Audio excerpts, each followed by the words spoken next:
Honorable Marendo okujja mu campaign, she was advised by her doctors nti tusirisizza tukuwadde eddagala lino likuyise mu kaseera akaaki aka campaigns naye bw'ozimala bw'otagenda kufuna a special treatment obulamu bwo buli maki. Malende ye kye yategeera tayayogera obulamu bwo buli private yabukuuma nga bwaki era okuva okulonda lwe kwaggwa yamalamu ndowooza gwali omwezi nga gumu. Kati politics we yatuuka nti ebibuuzo bibeera bingi kakati ku bintu ebirabika kati NRM secretariat yawadde milioni 10 ng'ate ku balala ebadde zijjajja tekikola kubanga ne gundi yafa ono tufiddwafirwa Segirinya n'abalala ab'enjawulo. NRM secretariat teyavaayo. NRM secretariat ku Segirinya teyawaayo naye waliwo abantu baayo abamu kubaawa amabugo nga personal. Kakati ekifaananyi kye mbadde ndeeta nti Helen abadde ekimuli mu maggwa poliisi okutandika okukwata abantu abazze okukungubaga nga bafuluma nga babapakira mu drone babapakira ku kamangali nga tebalina nnona kye bakoze. Kati badde bakwata baki ku parliament nga tebabakwatiddeyo. Kwegamba kikwewuunyisa enkola y'emirimu ya gavumenti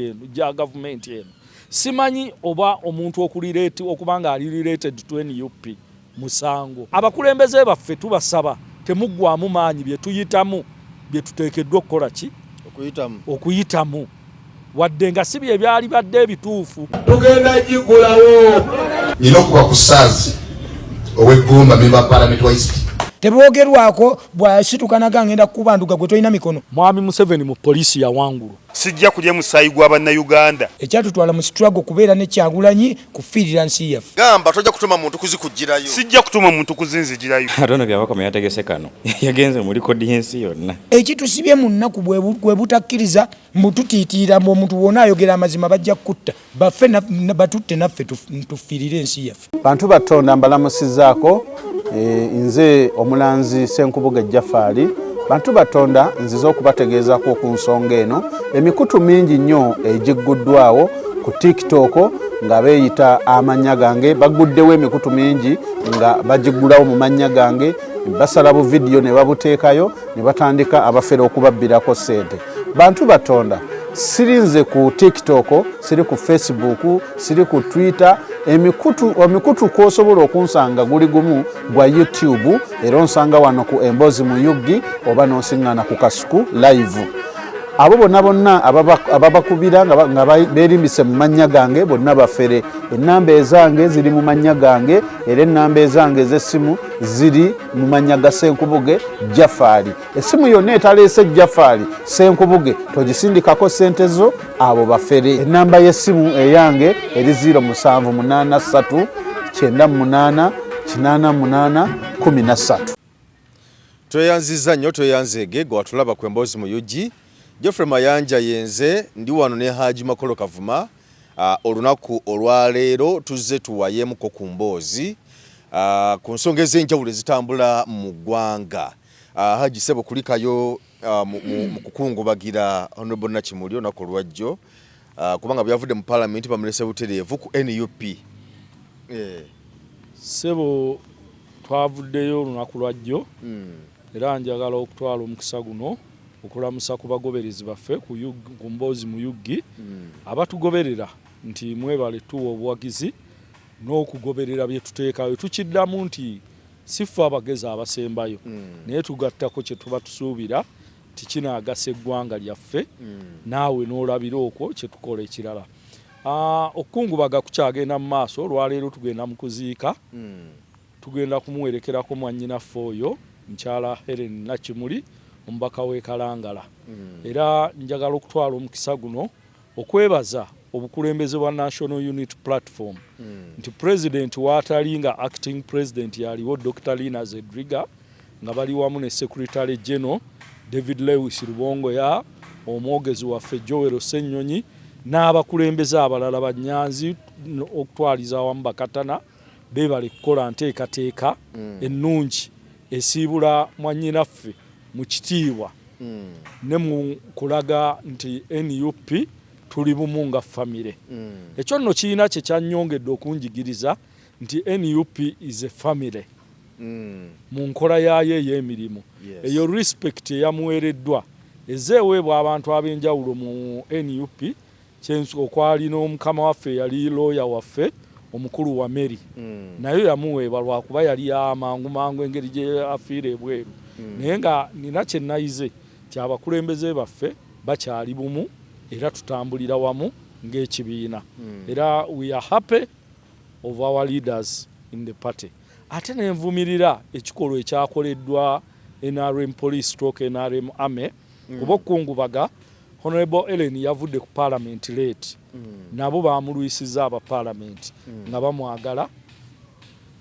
ne tumaliriza essaawa zabadde mu bbiri ze twavudde ku kitebe kyaffe ky'NUP poliisi okutandika okukwata abantu abazze okukungubaga nga bafuluma nga babapakira mu drone babapakira ku kamangali nga tebalina nnona kye bakoze kati badde bakwata baki ku parliament nga tebabakwatiddeyo kwegamba kikwewuunyisa enkola y'emirimu ya gavumenti eno simanyi oba omuntu okubanga ali related to NUP musango baveeyo bakirangirire tuvumirira obusiiwuufu obw'empisa obw'ekikula kitya nti omuntu ne bwe muba muwalagana bw'aba afiiriddwa oteekawo kaako obuki ak'obuntu naye gavumenti etakyalimu bantu baswala abantu abafuuse ekitagasa nuisance ne bakwata abaana ne bakwata abakazi bwe babasika babayingiza mu motoka za drone just abava okukungubaga it's unfortunate abakwata ebifaananyi enseera bye bakola bwe babakuba emiggo kwegamba I was so disappointed era police ne amaje muveeyo mwetondere bannayuganda muta abantu bonna bwe mwakwatidde ku kitebe ky'NUP nga bazze okukungubagira Honorable Helen Nakimuli olaba yagassa abantu bonna mu parliament abantu bonna ng'olaba ensi yonna eri mu kunyolwa but again mwe mu busiiwufu bw'empisa kibi nnyo it's very very bad ti Uganda tetukyalina ekifaananyi kya poliisi n'amagye kirabikira mu kutulugunya abantu ne wootakisuubira tukivumirira ne sekuvumirira sebo eyo yebadde preamble yange mpozi ng'onoobaako ekirala ky'oyagala tumwogereko ky'obuuza tukiveeko ekyo. Haji bingi ebirabikidde mu kufa kwa Honorable Helen Nakimuli naye kimu ku ebyo bisinze okutunuulirwa kwe kuvaayo ennyo kubanga ogambye nti yagassa abantu naye olabamu abakirabidde mu kifaananyi ekirala nga bagamba nti NRM nga abamu balabanga oba oli awo yabadegezaako ennyo okweza ennyo Nakimuli weewaawo abadde wa NUP naye NRM eyagadde ennyo okumwefunza n'okumunyweza ennyo okulaga nti nno oba oli awo eyagala kusinza amaanyi okubeera okusinza amaanyi NUP bw'olaba President Museveni yawaddeyo $20,000,000 NRM Secretariat nawe million bazabadde 10 n'abalala awo nalabye ku Emmanuel Dombo naye yawaddeyo bayadde ba miliyoni n'abalala n'okwogera kwennyini ebyalabise abantu abambaga ati tiene abakulu bano nga balaze nnyo nti nga bayagadde okumuwuninga ng'owaabwe. First of all nyinza obutakwatagana naawe mu ekyo ekyafudde NRM okulabikira mu nsonga eno kwe kuba nti kyongera okulaga nti institution z'eggwanga zaafa buli kuba Helen abadde member of parliament kati parliament ye yatekinze over nga yeri mu in charge ey'okumuziika ng'omubaka kuba omubaka wa parliament aba property ya parliament naye kati olw'okuba institution z'eggwanga zaafa ffe bweyingirawo nga parliament tulabanga ekifaananyi nti NRM ekyo nno nakaakabonero ngamba kino ekyo gamba nti secretariat NRM ewaddeyo miliyoni 10 awo embadde nzija nti kale ekya president so okukireka kuba ye president wa ggwanga ate nabadde mubaka wa parliament naye ekya secretariat gantu ewaddeyo miliyoni 10 kyekiringa bwona abeera wano n'ogamba nti nno omubaka wa NRM afudde naye NUP ewaddeyo obukadde 10 mu bantu ababulijjo n'abagoberera ensonga bayinza ogamba nti kubanga wano tulaba nti omuntu yekubya kifaananyi kuba nalabyeko awo ono omukyala Nina Rose yabadde ku parliament yabaddewo ne omukulu Balamu n'abeerawo ne Kasolo babadde kyali kifaananyi nga banyumyamu nga baleka babadde banyumya naye abana bakitambuza nnyo nga bagamba omukazi ono biki omukazi ono biki kati politics we yatuuka nti ebibuuzo bibeera bingi ku bintu ebirabika kati NRM secretariat yawadde milioni 10 ng'ate ku balala ebadde zijjajja tekikola kubanga ne gundi yafa ono tufiddwafirwa Segirinya n'abalala ab'enjawulo NRM secretariat teyavaayo NRM secretariat ku Segirinya teyawaayo naye waliwo abantu baayo abamu kubaawa amabugo nga personal kakati ekifaananyi kyembadde ndeeta nti Helen abadde ekimuli mu maggwa abadde ng'erinnya lye nti Nakimuli abadde kimuli. First of all nina ne kyennayize mu bintu bino kyengenda okwogerako katono nti ng'ojje kansooka okwanukula kino ekikyo Mwami Museveni nakano katereeze ffe twalonda Kyagulanyi sentamu ye president waffe ffe gwe twakola ki wadde tuyina ba president babiri ali dure ne de facto okitegedde kakati ffe Mwami Museveni bw'aba yawadde amabugo well and good yakozesezza kabuntu NRM secretariat yakozesezzaako obuki abuntu naye abantu bwe baavuddeyo n'ekifaananyi si gwe wekka aleese ekintu ekyo ne bannamawulire abakufaanana nga balaga NRM ekola atya bweti kikulaga si bamawulire tuleeta biri mu bantu anti kyentegeeza mu abakulembeze oba bagoberera ensonga mu byanukule anti kyentegeeza nti ab'amawulire bye mujje mu bantu bye mutubuuza kitegeeza nti ensi eri mu bulabe nti obuntu bulamu tebukyakola ki tebukyaliwo osanga Makolo ng'ayimiridde ne Haruna Lutalo public erulaba nga luki kufana kukola ki kati bannaffe baasiga ensiga etya eyo nti tuyina kuba mu kufana kukola ki na kuwona kyekiri kyensookeddeko nti ekyabadde kikwasa abantu ku kitebe ky'NUP kiki kubanga bw'ojja n'olaba kubanga tulabira olumu ku byafaayo nti bw'ojja n'olaba ng'ambe nti Nobert Mao Ssekagalo wa Democratic Party bw'omulaba nga yeekuusako n'abamu kati yabaddeko ogenda okulaba nga ggwereddeyo bw'olaba ono munnaffe ono bwe gwebakakuba akalulu yakeeso ga NRM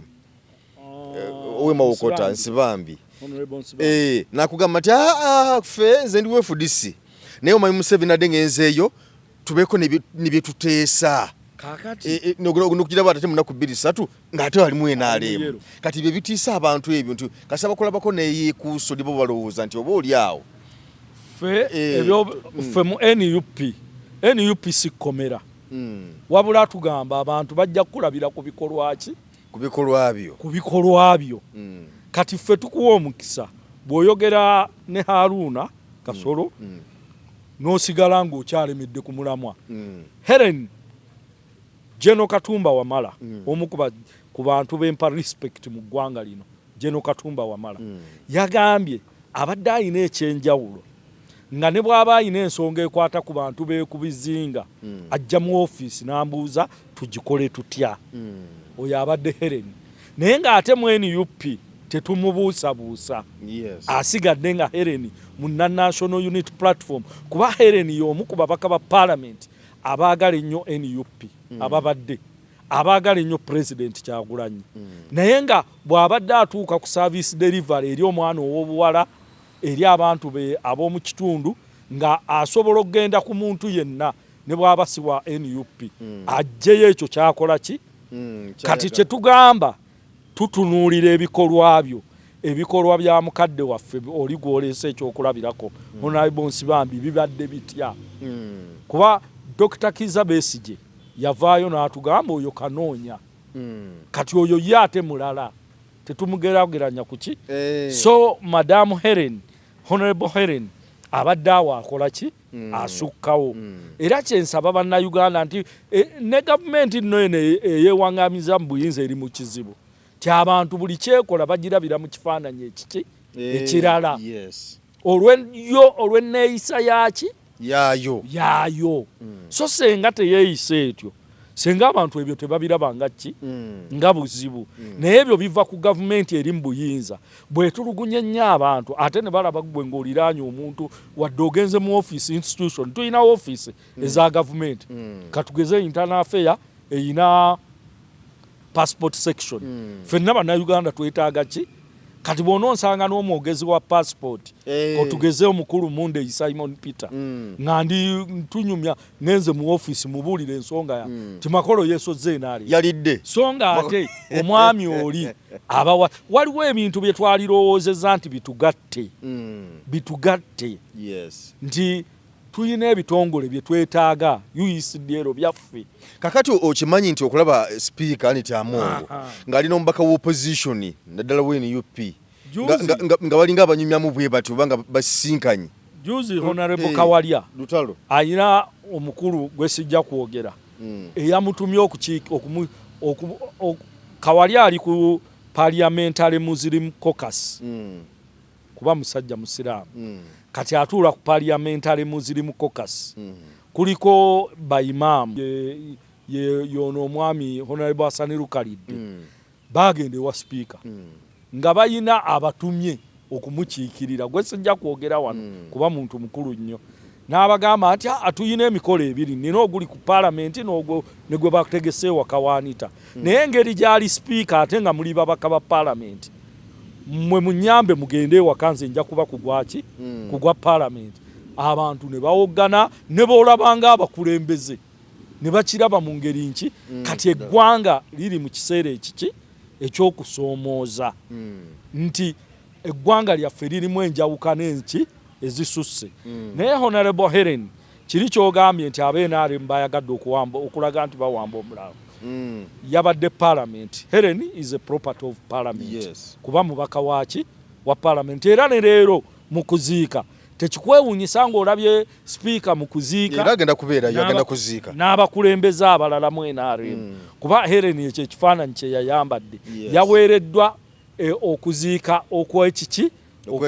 okwekitiibwa okwa Parliament nga ye mukola ki naye ekyayawukanye ku mulundi guno era ekyatwawula ku Sseggirinya kye wayogedde saba Allah amusonyiwe ebyamusobako nti obwedda buli kye bakola bamala kubuuza NUP bukulembeze bwe NUP mu Parliament obwedda bwe bubagayidinga nti tukole kino tugenda kukola bwe tuti fe programu yaffe ye NUP eri bweti mweyammwe mubadde mugamba mutya ekitaali ku Sseggirinya baayagalamu obuninga kuwamba buwambi bamuwambe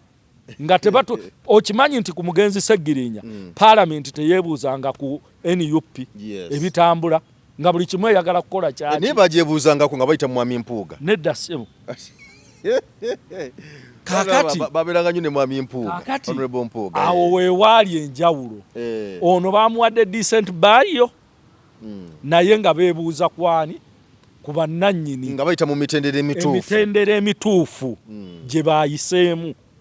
so si byakukola ki that's why mwatulabye nga tuli tukooperatinga nabo kati abantu ne bakiraba mu kifaananyi ekiki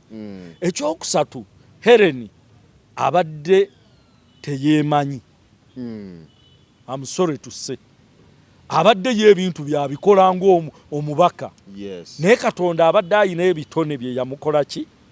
abadde aseka na buli muntu asaaga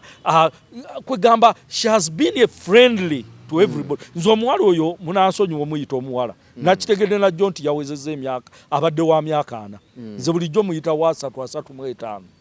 oba olw'okuba she's a sports lady abadde mu nabyamizannyo nnyo ne ku Parliament nga actinga mu mizannyo egy'enjawulo volleyball biki kubaka biki byonna ng'abikola ki ng'abikola Eren obuzito bwe bwategeerekesa afudde naye yennyini abadde tabukola ki nga tabumanyi ekirala mbadde mulaba mu character ya Honorable Nambooze nze mbadde mutunuulira nnyo ng'ayogera nga ne bw'aba mu Parliament era NUP twafiiriddwa a national leader omukulembeze omulungi eggwanga Uganda lyafiiriddwa omukyala omanyi muganda wange Geoffrey okufuna omuwala omukazi nga mugezi ate naaba nga mulungi byombi tebitera kufunika abadde muwala mulungi naye ng'ate mugezi natural abadde muki mugezi ebintu ebyo bibiri tebitera abadde articulating ensonga nga ne bwajja ku radio owulira ng'ayogera ayogeza obumanyi research byonna ng'abikoze eki oyo abadde Helen abadde mukwano gwa buli muntu ekibadde wali ku kitebe ng'atuuse ng'ayinza okusanga abo bafuutu soja n'abaga mbayisizaamu eggaali ya mitwalo 3 mbakoze bwendi abadde nze namwewuunya yankubira essimu nga soogerangako naye just yali ku radio ne muteesa bulungi nagamba Haji Makolo webale kuteesa bulijjo nkufollowinga naye nkulaba onteeseza bulungi webale kwagala na NUP ne president waffe Kyagulanyi nga tuyina wano abakulembeze amalala batambulira waggulu nga tayagala na kumanya nti Geoffrey Gyemuli nga ne bwaba akumanya oli wa NUP tayagala naye Helen abadde down to earth aina character efaanana mu Kawalya waliwo abantu abayinza okuvaawo n'obategeera nga bamaze kukola ki juzi nabadde ndaba omwana omufuutu soja ng'ayogera ku Kawalya nga simanyi na byakola simanyi oba nkiyite ntya n'ayogera byabakolera bafuutu soja ne ngamba ng'ate tabyogera kati ye Eren ne taata we yagambye nina abaana 11 naye omwana wange ono abadde ayinamu ekyenjawulo father wa Lusimbi yakyogedde n'agamba abadde ayinamu ekyaki ekyenjawulo bw'otuuka mu Bwakabaka bwa Buganda engeri gye bwamurikogonizinze nga bulagira ddala nti omwana abadde abuliraanye abadde ayagala kabaka we abadde Katikkiro yatugambye buli activity Buganda gye badde ekola mu bizinga ng'abeerawo ne juzi wamulaba mu church ku mazaalibwa ga kabaka Helen she has been a leader chovola bagassa abaki abantu bonna buli omwamulaba n'enfa gye yafudde kati kano kalowoozo nga nva ku Helen ayina ekintu kye yakola nakiwulidde ng'amaze okufa bwe yali agenda okulongoosebwa yabuulirako abantu abasukka mu 5 oba 6 kuba yayogerako ne rope oyo it's fine yayogerako n'abantu ab'enjawulo omukulembeze avuganya gavumenti ku bigambo Eren ebibadde bimuvaamu nga akulaga ali solid kweni yupi ayina karakita ya Nambooze bw'otuuka mu kiseera eky'ebyobulamu bwo you have to be private eno gavumenti sigamba nti ye yamusse oba okitegeera naye waliwo ebintu bye weesigaliza ng'omuntu amasimu bagatwakinga bakola naye kati tetumanyi Helen omukulembeze toyina kubuulira ono nti ngenda kusajjale n'obuulira oli ngenda kusajjale n'obuulira ono ekyo kibadde kyamubuzeemu ekyokubiri mu Uganda tetukyalina malwaliro gwe twekola ki I was so disappointed bwe nalabye ekiwandiiko ekyavudde mu Alexandria Medical Center ekyasoose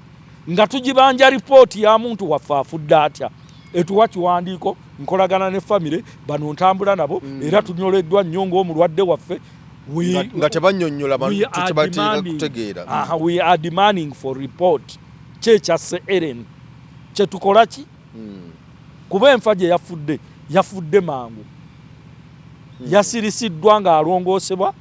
omutima ndigugaana okuddamu okukola ki okkuba tubuuza waabaddewo ensobi baddokitazi baakoze kiki ekyaviiriddeko ki ate gwe totunnyonnyola folofotto twagala ekituufu ekyakoze eki so ekyo kyakyamyemu abakulembeze baffe olaba nange mu bapizanti wange simala galya ne bwe mba ngenda mu ddwaliro siina gwe mbuulira oli waninako wendaze kasita family members bakola ki bamanya n'abo bendowooza nti ab'omunda so tobuulira buli omu nti ngenda kukiriwa ku kino kukiri ku kino oba okitegedde tomanyi abalabe bo baki golooza ebigambo Helen bye yayogera juzi ku birthday ya kabaka engeri obutali bwenkanya obuli mu ggwanga bwe yayogerako byasanyusa abali eri mu Buganda tugamba omuntu teyeefiira okitegedde mu Buganda omuntu teyeekola ki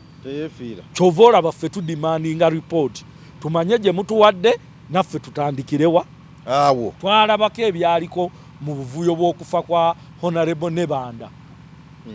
obijjukira ebyaliwo badokita Nzivuwa babakwatidde ku kisaawe bakoze eki so bwe butali bwesigwa bwe tuyina eri gavumenti eno yensonga lwaki bino byonna bikoze eki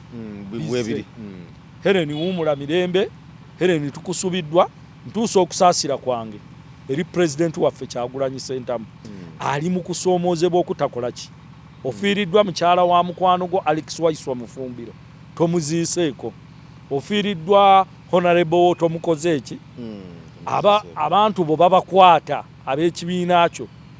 mu ngeri gye basanze babasaako ebisangosanga ebitakola ki ebitaliiyo kwegamba ali mu challenge era tukusaasira nnyo president Kyagulanyi naye tugamba ti Katonda akugumye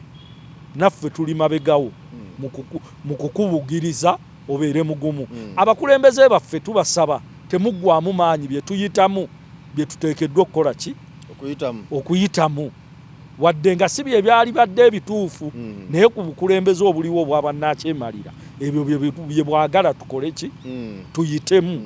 era bye tujja okuyitamu ebbanga lyonna so ntuusa okusaasira eri National Unity Platform abanakalangala father taata wa Helen kitalo nnyo okufiirwa omwana abadde avuddemu n'atuuka ku sseeryo ng'eggwanga litandise omwenyumirizaamu emmererezo gye wasiga ebadde ekutte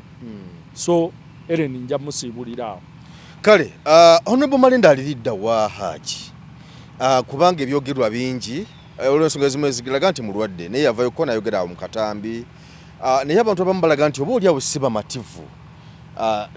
n'okusirika kwa Honorable Malende n'okubula kwe kubanga omuntu asobola okubeera nga talabika naye nga oluusi eddoboozi livaayo obwolumu naye okusirika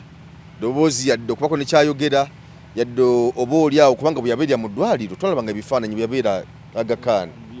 twalabanga ebifaananyi buli kaseera Honorable kati wuuno Honorable kati aza ku kino Honorable kati ali wano Honorable kati ali ku kiri Honorable tanaba kuddamu kugira bulungi naye ajja kutereera ne tujja mu campaign n'akomawo nga payini zinatera okutandika n'ateekawo embeera era campaign n'azikola kasita yamala okulondebwa taddangamu kumuwulira yadde ewantu wonna kati ng'abantu beebuuza Honorable Malende aliriddawa era ntusende okulabako abamu ku National Unity Platform ku mutimbagano okwo ab'enkyukakyuka nga bagamba nti Honorable Malende sinyabo tewerabira okujja okulayira Honorable ali kuki aliriddawa siri mwogezi wa Honorable Malende naye olw'okuba nti mukulembeze abeera accountable gye tukola ki gye tuli what I know kino kanki breaking Honorable Malende mulwadde Honorable Malende okujja mu campaign she was advised by her doctors nti tusirisizaamu tukuwadde eddagala lino likuyise mu kaseera akaki aka campaigns naye bw'ozimala bw'otagenda kufuna a special treatment obulamu bwo buli maki mu matigga kati kyekiri kyegambye ku Honorable Helen Malende ye kye yategeera tayayogera obulamu bwo buli private yabukuuma nga bwaki bwa private naye as we speak now Honorable Malende tali mu ggwanga era okuva okulonda lwe kwaggwa yamalamu ndowooza gwali omwezi nga gumu si mulamu bulungi bwe yamala just bapoozingamu obulwadde bwe abasawo ennaku zino bakikola ne bagamba katukuwe empeke bwe ziti zikuyise mu kiseera kino but after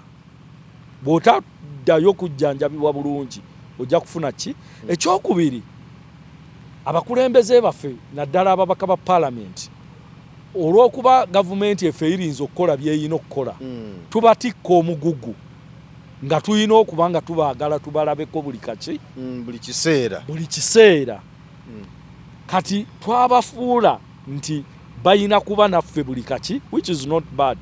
okuba banja okubalabako naye abakulembeze baffe bayina challenges wadde oluusi teboogera ne basirikira muli ne bafa kiki kisiri nze gambye nagendako lumwe wa Honorable Kawalya nga waliwo abaana 10 kumakya nga bakimye school fees nangamba kino Haji Makolo nkiyitamu ntya ng'olaba mu butuufu ayina challenge kati abakulembeze baffe nze ndowooza simanyi bwe tuyinza kikola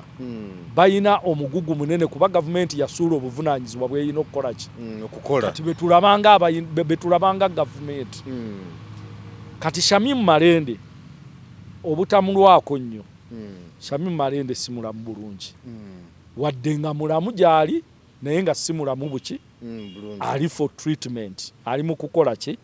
naye olw'okuba tagenda kuvaayo ajje mu mawulire agambe ndi mu kujjanjaba era abakulembeze abavunaanyizibwako mu paalamenti bakimanyi n'ekibiina kikikola ki kikimanyi obuzibu bwa Malende babukola ki kyova olaba nti wawuliddeyo abakulembeze mu kibiina abagamba nti naffe yatukola bw'ati yabula kyoba kino kuba yabategeezaako tineeyongeddeyo for further ki wakuba ku mulundi guno tali mwagakaani nga guli omanyi bw'obeera mwagakaani kyangu nnyo okumanya buli muntu n'amanya ali mwagakaani kubanga kyabadde bagamba nti bali mwagakaani ebifaananyi byajjanga vidiyo ne zijja Katomba Kawundo bamutwala ku ssajja ali Katomba Kawundo bagenda kumujjajja wa kino mubaka I think family ya restrictinga ebintu ebyo bifaananyi kumanya bwakola ki naye nange oluvannyuma lw'okumunoonyeza ebbanga kubanze sitera kwogera ku kintu nga simaze kikolako research nanoonya Malende yalagawa why where is she nagenza okutuuka okugenda deep nenfuna information ate era naye complication ezimusumbuwa zezimwe ngera ze bawadde ku gundi kwereni z'abakyala ebyo ebirwadde by'abakyala obimanyi byebimukola ki amusoro bwe kiba kinaabakosa abafamire naye okujjawo ekifaananyi mu public abantu baleme kulowooza nti Shamim Malende yabalekawo naye soon tumuwa edduwa Allah amusaasira asuuke bulungi akomewo akola emiki kuba Shamim bw'aba mulamu she is active Shamim yasoma bwa looya abadde abeera mu makooti ku misango egy'enjawulo so ffe kye twongera omusabira era mu kulayira kyemmanye kye baava basalawo agende mangu okulayira kutuuke ng'akoze eki ng'akomyewo nga ateredde akomewo alayira atandika okukola emiki kati yabala nti nga bw'omanyi fatigue y'akalulu yasalawo agende nga fatigue eyo ekyaliwo amalirize ensonga akomewo akola emiki emirimu so tumusabira akomewo waliwo yambuze yaŋŋambye yanzijukizaamu awo naŋŋamba nti Geoffrey okimanyi nti Honorable Robert Kyagulanyi Ssentamu bwe yali mu Kampala kampeni gye kuba mu Kampala Central ababaka teyali kamwokya yali kamwokya twakubakola ali kamwokya n'agendako ennamuŋŋoona mu bitundu ebyenjawulo naye waliwo yali wano mu Kampala Central ababaka ba Kampala bonna baaliwo ab'NUP n'abamagombolola bonna baaliwo agakola Kampala naye Honorable Malende teyaliiwo ku lunaku olwo ng'ate oba olya yalibadde akulembedde mu banne nti naye lwaki teyaliiwo ate nga kampeyini yalingawo ng'azikuba ekyo sijja kyogerako kuba sikiinaako idea simanyi lwaki oyinza okwekanga nga kwolwo yakola ki kati kankuwa ekyokulabirako olwaleero lwe tuziika Ellen Honorable Kawalya abadde mu mirimu gye gyonna byonna bukyafa olwaleero yafiiriddwa kojjaawe mwannyina wa maama we ddala yafudde katagenda kuba mu kuziika kwa Honorable Ellen of course alina okugenda ku family aziike kojjaawe kati oli alaba ayinza okugamba Kawalya nga tazze mu kuziika kwani kwa Honorable Ellen so nga abadde active bukya Ellen akola ki bukyafa n'omulambo okusula okwasembyeyo be babadde ku kakiiko akateesiteesi ennamuŋŋoona naye bamubikidde kiro kikeesa leero ate nga kojjaawe musiraamu wakuziika leero lwe baziika Ellen kati ebintu bwe bito bisobola okwokalinga ne kibaawo kati ne Shamim oyinza okwekanga kwolwo president lwe yali mu Kampala Central nga yayina ensonga ey'obuki gy'ataatubuulira kuba nange nyinza okuba ntudde wano naawe nga nina wendaga ne sigamba ko nti Geoffrey tugenda wano bagenda ogira bati nga bagamba yabaddeko ne Geoffrey ng'ayogera mu byamawulire naye nga saakukoze eki nga tubangambye nti wova wano nzira wano ekyo sijja gumuvunaana omusango wabula ye ekyo lwanadda ojja kufuna time kuba nkumanya oli munnamawulire mulungi and yo channel YouTube yo nungi teriiko bantu baogera bitasaana ojja munoonya ndabako abakulembeze ab'enjawulo abalungi ku channel yo ate nga boogera ensonga ezaki so ekyo ndowooza oli kimwolekeza lw'oliba omukoze eki naye nze mbadde ku kiri ekiri jeno ekyokuba nti ennaku zino takola ki talabika bulungi kuba nange natwala responsibility okuba nti talabika niŋŋamba honorable wange owa Kampala district aliwa kamunoonyeeko neŋŋenda deep kwe kufuna eyo source gye nakoze eki gye nafunye Shamimu tumusabire mulwadde ajjanjabwe bulungi akole ki naye I think tunaagenda okutuuka olunaku lw'okulayira ajja kuba awonye yesebo okay kale tuddeko mu parliament sovereignty bill ekyagenda okumaaso n'okwogeza abantu obwama era nalabyeko awo Lope Joel Ssenyonyi ng'abuuza parliament nti naye ng'emisinde nga muli ku miyitirivu nnyo nga mudduka kiki ekiri emabega tebagiyisiza mu process misinde nga miyitirivu first of all government eno kasita yadda mu kutya abantu beekulembera kati emanye bafugira ku mudumu gwa mmundu buli nga wagenze n'osensula sovereignty bill era nja kusaba ngenda kufuna kopi njikuweerezeeko ogiyiseemu kuba kati yatandise okuteesebwako mu parliament njikuweereza osome ennyingo ezigirimu waliwo ennyingo ezigirimu nga nammwe bannamawulire z'abasibye oba erinnyingo ya 13 eboogerako bannamawulire tojja kukkirizibwa kwogera kintu kivudde mu byakulonda for example nti tebyali bulungi mwalimu okubba akalulu mwalimu bino na bino na bino tojja kuddamu bikola ki kubyogerako etteeka eryo bbi nnyo erifuula munnansi omugwira olw'okuba agenza okukolera ebweru ate ng'akomawo wano etteeka erifuula nti maama wo ng'oli kadaama mu mawanga ga Buwarabu bye bakozesa si kivumu n'oweereza kadaama n'oweereza maama wo baabawo ssente te miliyoni ajja kumalanga agenda mu ministry okugikakasa abantu batunze poloti zaabwe batwale abaana baabwe bakole ebweru kuba wano tewali mirimu ate okuweereza mukadde wa kasente lufuuka olutalo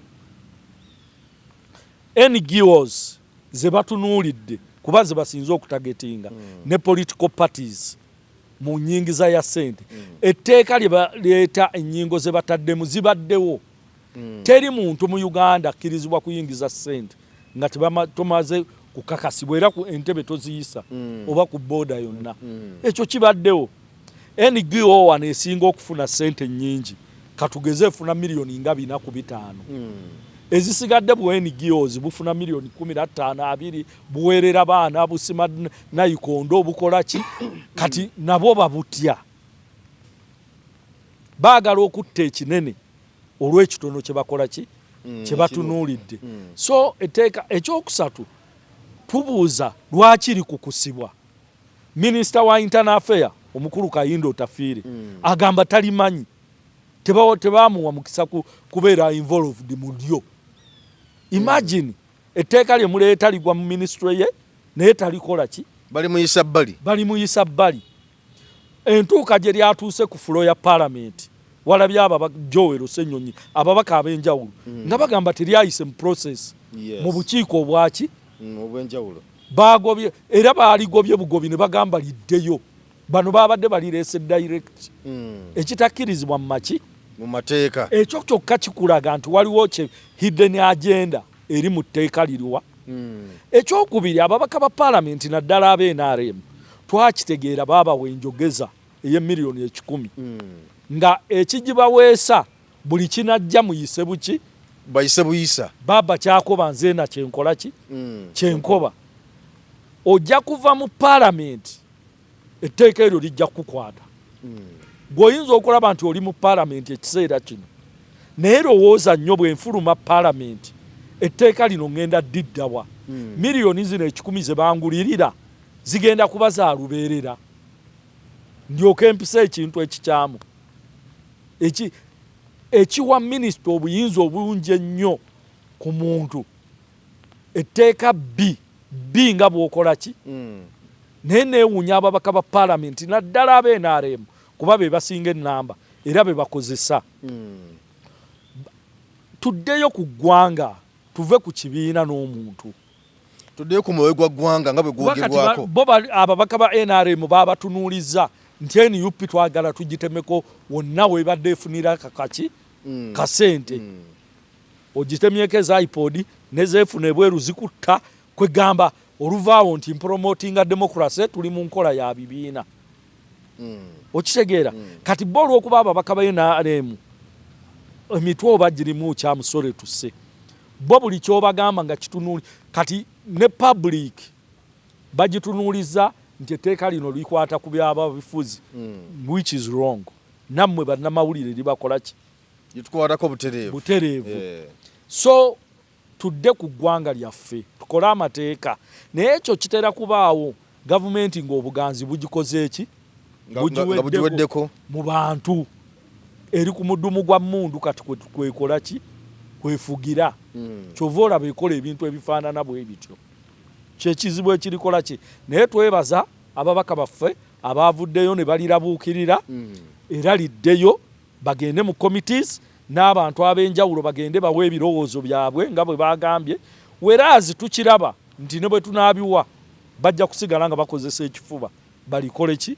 baliyise naye ensi emanye kuba emu ku core values za NUP kulabisa ffe katubalabise baliyise naye ng'ensi ekoze eki etegedde yesebo ensonga bwetyo bweri Honorable Robert Kyagulanyi Ssentamu akyagenda mu maaso n'okusinkana abakungu ab'enjawulo era wiiki eyo ewedde yayongedde okukakasa n'agamba nti olutambula lwonna lwaliko mu kutambula mu mawanga ng'asinkana abantu ab'enjawulo lujja kukomekkereza wano mu Uganda wano yaga nti sawa yonna akomawo tumanyi agenda kukomawo nga bwe agenda kuyita mu ntambula nga bwe yatambula ng'agenda bw'agenda okudda oba nadda butereevu ngamba okuyita ku kisaawe ky'ennyonyi Entebbe naye nga akyasisinkana abakungu ab'enjawulo okulaba nga babaawo oba oli awo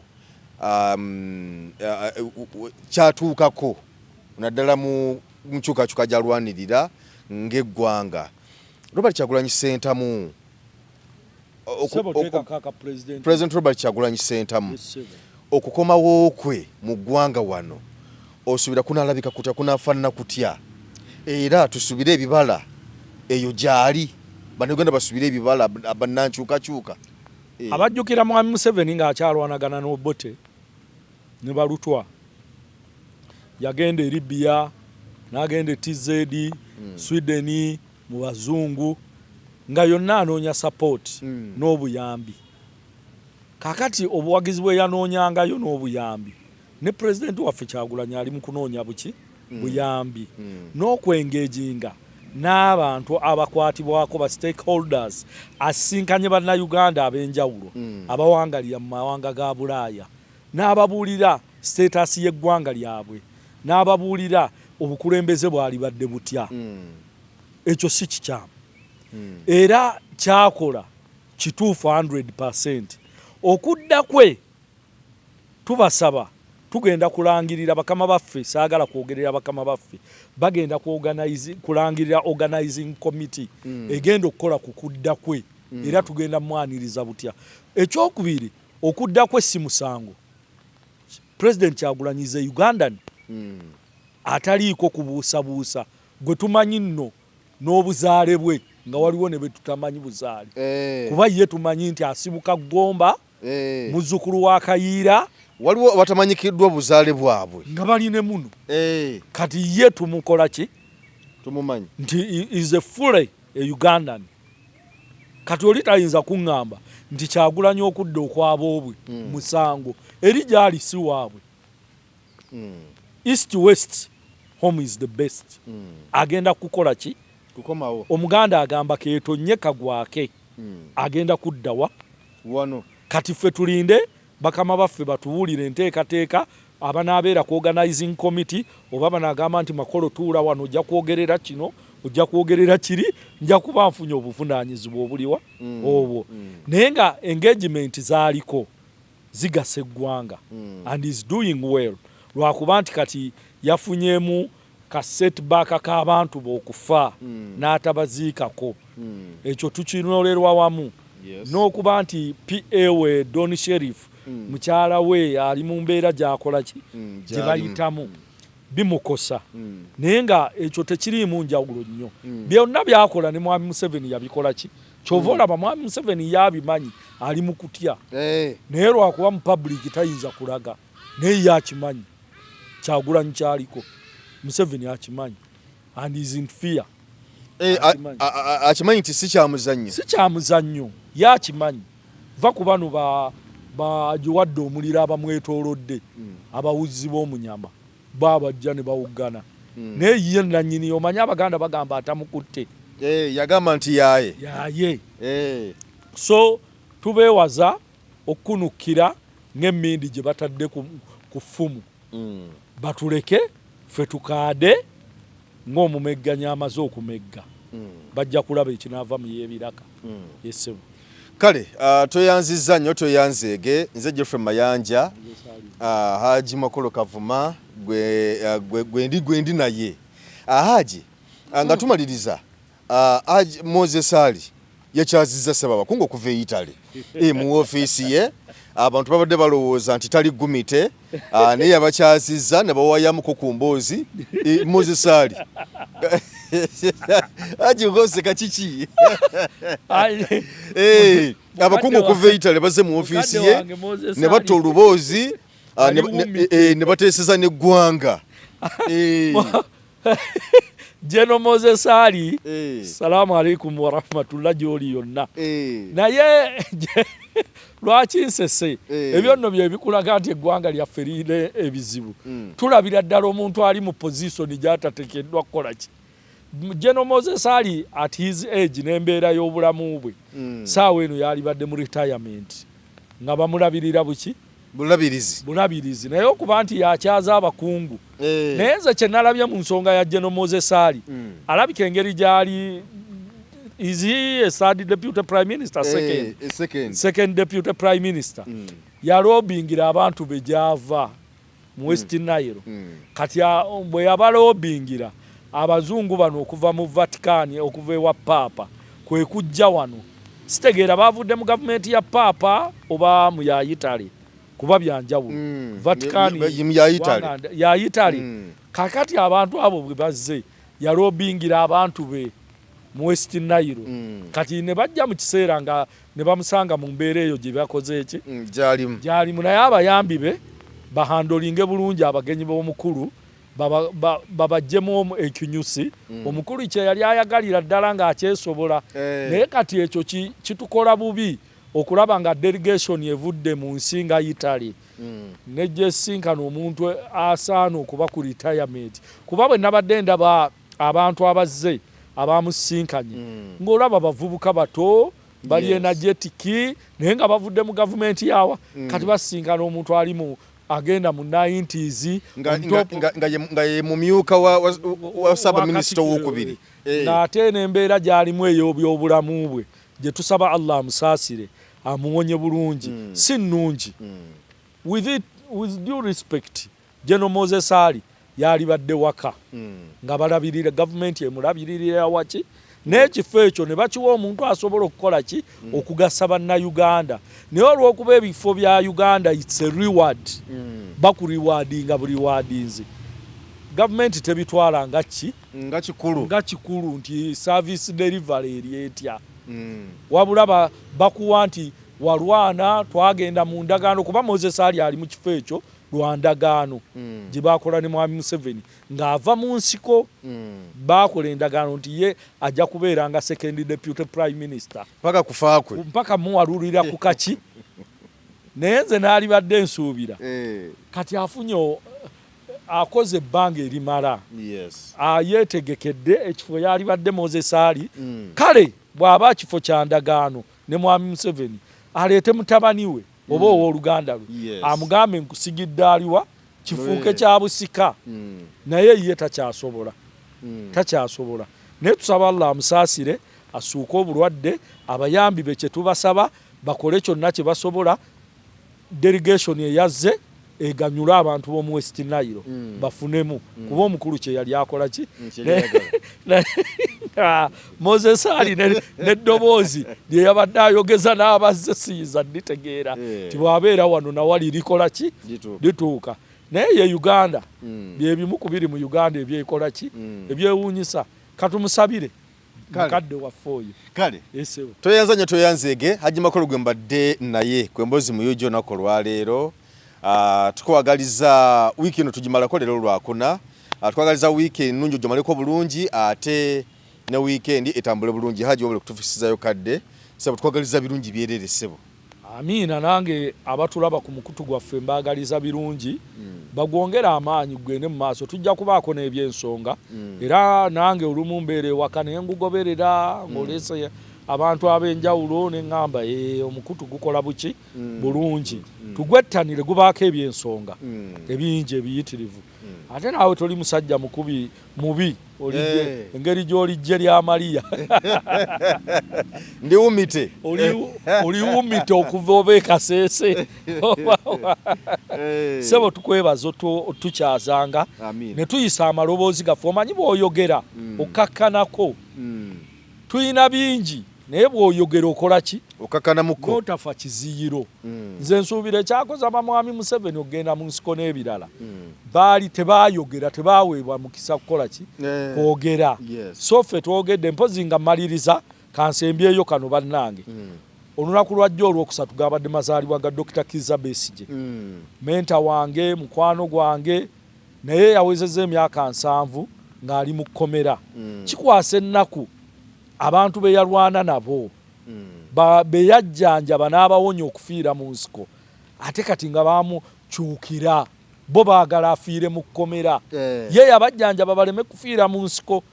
kati ate bo baagala afiire mu ki mu kkomera a man at his 70s siraba nsonga lwaki oba okyamutadde mu kkomera Besigye azaafuna beyiro ez'enjawulo tajampingangako n'etya why do you keep that old man in prison because of your political ambitions ekyo kikyamu obuntu bulamu mu ggwanga kye natandikiddeko bwalagawa lwaki okkiriza mutabani watulugunyize Besigye mu kkomera n'omuleeta mu maaso g'omulamuzi ali bias ensi yonna gweraba William Baguma takyali ku professional ya bulamuzi akola ku ssimu amala kuba leero ngende mukole ntya tumuwa oba tetumuwa tugufutyanke tutya imagine efulu judge ng'oli mu level ebyo Dr. Besigye gy'oli yonna tuyimirira naawe tukwagala era ensonga z'olikoze entuufu tusaba Katonda akutaasa ebigezo byonna by'oyitamu n'obubi bw'abo abaagala ofiire mu kkomera bo bafiire ebweru kale kanti baagala kukuttirayo kati bo Katonda abaswaze bafe nga bali bweru kye tuyinza okugamba toyanziza tugenze na Uganda tukwaniriza mu kimbo wa Research King and Training Center mwebale nnyo mwebalire ddala mwebale okwejjanjaba endwadde nnyingi nnyo zitawaanya abantu omwaka guno ng'abakimbo wa Research King and Training Center twabaleetera ebintu bingi nnyo tuyina ebyuma ng'oli abadde nti n'amagulu galuma omugongo guluma oli agamba mbuno system y'amagumba gange tegatambula bulungi nnyo omwami nti n'amaanyi gakendeera sikyatambula bulungi nnyo mu kisenge enseke zange zazibikira nfuyisa mulimu kabayina obuzibu bwa prostate ennaku zino abasinga obungi mulimu kabayina sukaali olina abeera ne sukaali type 1 oba olusi type 2 mulimu ko sukaali ya controlling bwa mangu tulina sabbuuni ono wabeeru mulungi ddala era wa tamalik mmwe n'abayinako kenkovu abantu bw'obeera nga mweru kigenderere nnyo bw'obeera nga oli mweru osobola okubeera nti n'okoseza kano bw'obeera nga oli muddugavu osobola okukozesa oyiro wa foono nabeera nga akuyambye tulina ekyogo ky'emikisa ekyo kisobola kuvaawo nga sikyogeddeeko abantu abatawanyizibwa nti no siweebwa siganja abagadde family planning ey'ekiganda abayina pressure abayina sukaali naye ekyogo ky'emikisa gwe wenna nti siweebwa obulamu bwange bwonna bubadde mu bbato ngenza okusaba emirimu ngezezaako okwagala okugenda ebweru byonna byagaana jangu otutuukirire ng'abakimbo wa Research King and Training Center wetuli ewakaliga